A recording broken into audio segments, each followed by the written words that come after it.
महत्वाचा प्रश्न आणि मला वाटतं की सर्व लोकांना त्याचं आश्चर्य वाटेल की महामानव आपले संविधान निर्माते डॉक्टर बाबासाहेब आंबेडकर आपल्या जतमध्ये आले होते, तर तो नक्की काय किस्सा आहे?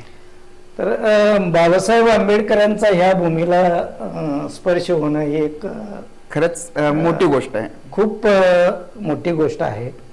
कारण अशा महामानवाचा ज्या ज्या ठिकाणी पदस्पर्श झाला तर त्या एक तो इतिहास बनलेला आहे.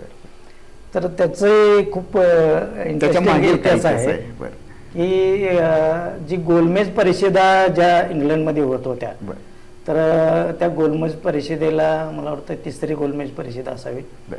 तर बाबासाहेब जहाजामधून बोटीतून जात होते, तर ह्या राजे लोकांचे प्रतिनिधी रॉयल फॅमिलीचा एक मेंबर म्हणून जत संस्थांचे जे राजे आहेत, विजयसिंह राजे डफळे, तर तेही गोलमेज परिषदेला निघाले होते.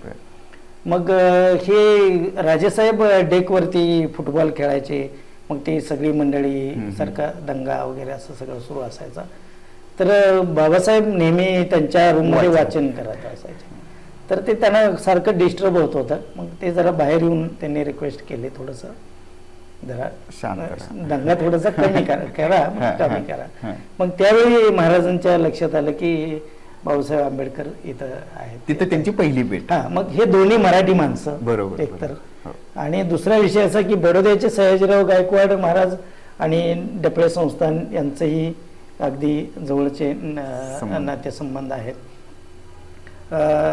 आपलं शाहू घराणं जे आहे कोल्हापूरचं, त्यांच्याशी जवळीकता आहे.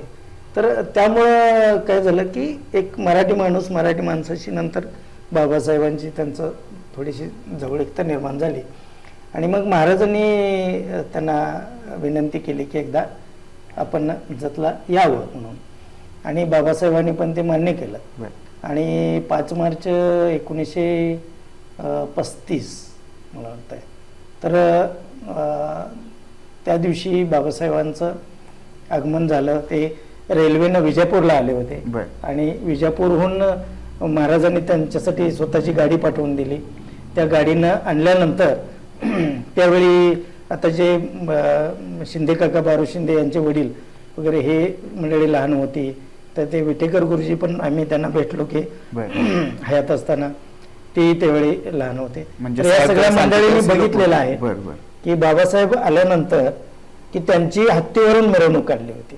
बरं, जतमध्ये हत्तीवरून मिरवणूक झाली, साहेबांची हत्तीवरून मिरवणूक काढली. राजवाड्यामध्ये शाही पाहुणचार केला, आणि त्यानंतर आपल्या आता चिंगीबाबाचं मंदिर आहे त्या जुन्या राजवाड्याच्या समोर त्यांनी अस्पृश्यता निवारण परिषद घेतली होती, आणि तिथं भाषण केलं, लोकांना बोलले त्यांच्याशी. त्यानंतर आता जे आंबेडकर नगर आपलं जतचं आहे, तर त्या ठिकाणी जे आता जे झाड आहे लिंबाचं, तो कट्टा होता, त्या कट्ट्यावर जाऊन बसले होते आणि त्या लोकांशी बोलले. तर ही एक खूप चांगली आठवण. म्हणजे एक तर कसं तो कालावधी असा होता स्वातंत्र्यपूर्वीचा, खूप स्पृश्यता मानणारा होता, आणि बाबासाहेबांसारखं एक महामानव तिथं त्यांचं हे सुरू होतं, आणि तो संघर्ष सुरू होता.